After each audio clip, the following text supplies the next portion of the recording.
शहबाज शरीफ साहब की और मोदी साहब की मुलाकात ही नहीं हुई।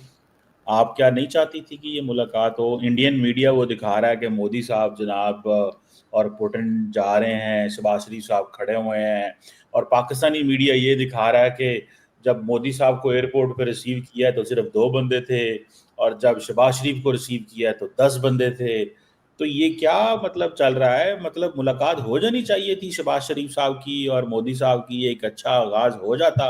मोदी साहब इतने बड़े लीडर हैं 1.4 बिलियन के, तो ये क्या मतलब वो कर रहे हैं? उनको नहीं चाहिए कि एक जफ्फी डिप्लोमेसी जो करते हैं वो शहबाज शरीफ के साथ भी कर लेते? सबसे पहले तो जो मोदी जी पहुंचे और उनके साथ कम लोग दिखाई दिए, वो पहले शुरू में मुझे भी ऐसे ही लगा, मैं भी बड़ी हैरान हुई कि ऐसा कैसे कि चाइना ने इनको रिसीव करने के लिए चाइनीज कम आए और हमारे प्राइम मिनिस्टर को इतने सारे रिसीव करने आए।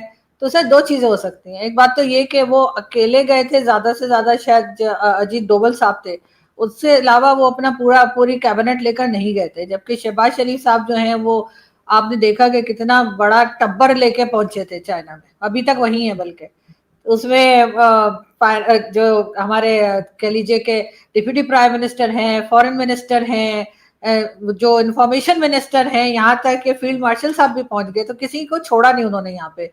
तो इसलिए शायद उनके साथ आपको रश दिखाई दे रहा था, क्योंकि आधे से ज्यादा तो अपने ही लोग थे जो शहबाज शरीफ साहब के साथ जहाज से उतरे। मोदी जी के साथ तो एक आधी बंदा गया है, तो वो भी कहीं दाएं बाएं हो गए तो वो दिखे नहीं।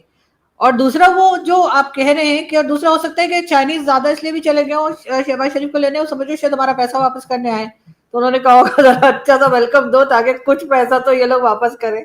तो उन्हें नहीं पता कि हमने नहीं देना उनका पैसा। तो उसके बाद सर अगर हम उस न्यूज पर आए, जो एक क्लिप बहुत चल रहा है और इंडियन मीडिया बहुत दिखा रहा है कि शहबाज शरीफ साहब खड़े हैं और मोदी जी सामने से निकल गए, तो सर क्या बात करते?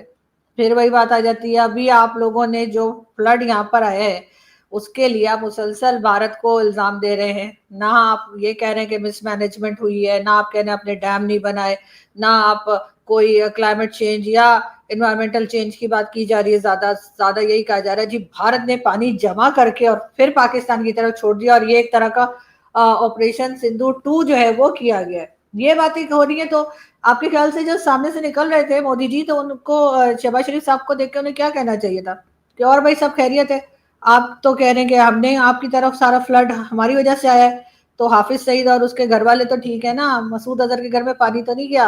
मतलब क्या पूछते मोदी जी? आपके ख्याल से उनको क्या पूछना चाहिए था? मैडम, उनको तो चाहिए था कोई डायलॉग, कोई बात, कोई इतनी, वैसे तो अपने आप को जादू की जप्फी, वो तो बंदे को पकड़ लेते हैं, आपको पता है, रास्ते से बंदा भी गुजर रहा हो तो उसको पकड़ के जप्फी डाल लेते हैं।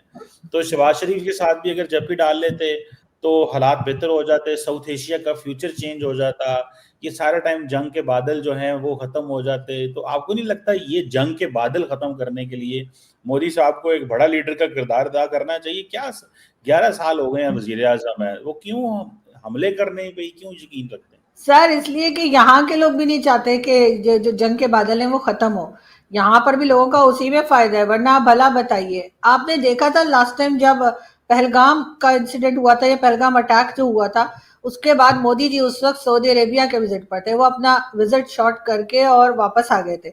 या उस वक्त कितने लोगों की जाने गई थी? 27 या 28 लोगों की जान गई थी। यहाँ पे कई सौ लोग जो है अभी तक मर चुके हैं फ्लड में, और हमारे प्राइम मिनिस्टर 6 दिन के विजिट पर पहुंच गए हैं चाइना, और मतलब सबको ले गए हैं साथ। मेरी तो समझ में नहीं आ रहा कि आपके मुल्क में इमरजेंसी, आपके मुल्क में इतनी आफत आई हुई है, तो भाई आप भी ऐसी मीटिंग अटेंड करें 2 दिन में और वापस आ जाए। नहीं, अव्वल तो उसमें भी नहीं जाना चाहिए था कि जी हमारे यहाँ इतना फ्लड आया हुआ है, हम इतने परेशान हैं, हमारे यहाँ आफत मची है, हम जगह जगह अब लोगों से डोनेशन भी लेना शुरू हो गए दुनिया में। और हमारे प्राइम मिनिस्टर जो है वो वहां पर चाइना में 6 दिन के विजिट पे चले गए और सबको साथ ले गए, किसी को नहीं छोड़ा। मेरे ख्याल से मैं और आप रह गए, आप क्योंकि कंट्री में नहीं है और मैं क्योंकि ट्रैवल नहीं करती हूँ, तो इस वजह से मुझे नहीं ले गए। तो सर बाकी तो कोई पाकिस्तान में उन्होंने छोड़ा ही नहीं है, सबके सब वहां पहुंच गए। तो सर ऐसे में, और दूसरा मोदी जी जिनके साथ जपियां डालते हैं, बातें करते हैं, सर उनकी कोई पोजीशन है? वो दुनिया से जगह जगह जाकर पैसा नहीं मांग रहे वो लोग। कोई ये नहीं कह रहे कि जी हमें फाइटर जेट दे दो उधार मैडम, पे, कोई किसी से ये नहीं कह रहे हमें इतने 1 मिलियन, एक मिलियन के लिए सर नाके नहीं रगड़ रहे वो। यानी वो मुझे रशियन बात से बात कर रहे हैं, वो जाके मुझे ये चाइना को चप्पी लगा रहे हैं। आप कमाल कर रहे हैं चीमा साहब। मैडम, आपने कहा उनकी पोजीशन है, हमारे से बेहतर किसकी पोजीशन है? 6 जहाज गिराए हैं, पोजीशन और जहाज और क्या कहते हैं, रोज ट्रंप कह रहा होता है, सुने मेरी बात सुने ना, पोजीशन की आप बात कर रही हैं। आप मुझे बताएं, इंडियन पार्लियामेंट के अंदर आज भी बहस हो रही है कि ट्रंप, कहो कि ट्रंप ने सीज फायर नहीं कराया, ट्रंप झूठ बोल रहा है, और हमारी वजह से इंडिया और अमेरिका के ताल्लुकात में इस वक्त एक बहुत बड़ा रखना आ चुका हुआ है, क्योंकि नरेंद्र मोदी मान नहीं रहे। हम तो इतने ताकतवर हैं कि जो है वो इंडिया अमेरिका के ताल्लुकात के अंदर प्रॉब्लम आ गई है हमारी वजह से, हम ये समझते हैं बहुत सारे लोग। दुनिया हमें ये मानेगी कि हम बिजनेस में अच्छे हैं, हम बिजनेस अच्छा करते हैं, इसीलिए वो इंडिया से बात कर रहे हैं सर सब लोग, चाहे रशियन प्रेसिडेंट हो, चाहे हालांकि चाइना से उनका कितना झगड़ा रहता है, लेकिन फिर भी चाइना इंडिया से बात कर रहा है क्योंकि उन्हें बिजनेस करना है। सर हमारे साथ उन्हें किस बात का बिजनेस करना है? हम तो यही बताते रहते हैं कि जी कभी 71 की वॉर जीत गए हम, कभी हमने 65 की वॉर में जीत गए, कभी कारगिल का जो ब्लंडर है उसको बताते रहते हैं, और अब एक नया तमाशा हमने ये शुरू किया है कि हर वक्त यही कहना है। अगर यही कुछ करना है, यही बताना है, यहाँ तक कि जो फ्लड आया उसके ऊपर भी हम कह रहे हैं कि भारत की वजह से फ्लड आया है, तो सर फिर वो हमसे क्यों बात करेंगे? और जो वहां पे खड़े हुए थे प्राइम मिनिस्टर शहबाज शरीफ, मेरा ख्याल है उनको तो उस रास्ते में खड़ा ही नहीं होना चाहिए था, ताकि इस तरह की फुटेजेस ना आती, इस तरह की स्टिल्स ना आते कि वो अजीब तरीके से खड़े हुए हैं और उनसे कोई बात ही नहीं कर रहा। चले मोदी जी नाराज है ना, तो वो रशियन प्रेसिडेंट को क्या हुआ था, वो भी उनके साथ ऐसी बातें करते करते निकल गए कि उन्होंने देखा ही नहीं कि हमारे प्राइम मिनिस्टर खड़े हुए थे, इतना नोटिस गए। मैडम बाद में जाके झप्पियां डाली है, बाद में झप्पियां डाली है उन्होंने भी, शहबाज शरीफ साहब भी झप्पियां डालने में कोई कम नहीं है। और जो है वो अभी भी जो ये लोग 6-7 दिन के लिए रुक गए, वो भी मुझे लगता है कुछ मांगने के लिए रुके होंगे, इसलिए कि सबके सामने तो मांगते अच्छा नहीं लगता ना, तो सोचा होगा चलो 2 दिन की एससीओ के बाद जो है फिर स्टार्ट करेंगे कि जी वो सीपैक 2 करना था, 1 नहीं हुआ, लेकिन 2 के लिए पैसा दे दें। सर अब ऐसा नहीं है, दुनिया अब हमें पहचान चुकी है ये, और बातें हम अपना तरीका नहीं बदल रहे, हमारा तरीका वारदात एक ही रहता है। हम जब तक अपने तरीका वारदात नहीं बदलेंगे ना सर, पैसा खींचने के और भी सर 100 तरीके होते हैं।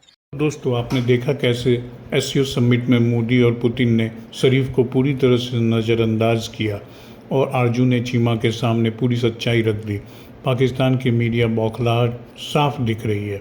अगर आपको यह वीडियो जानकारी पूर्ण लगा हो तो इसे लाइक और शेयर ज़रूर करें, और हाँ, हमारे चैनल को सब्सक्राइब करना मत भूलिएगा, ताकि ऐसी ही बड़ी खबरें और खुलासे आप तक सबसे पहले पहुँचे।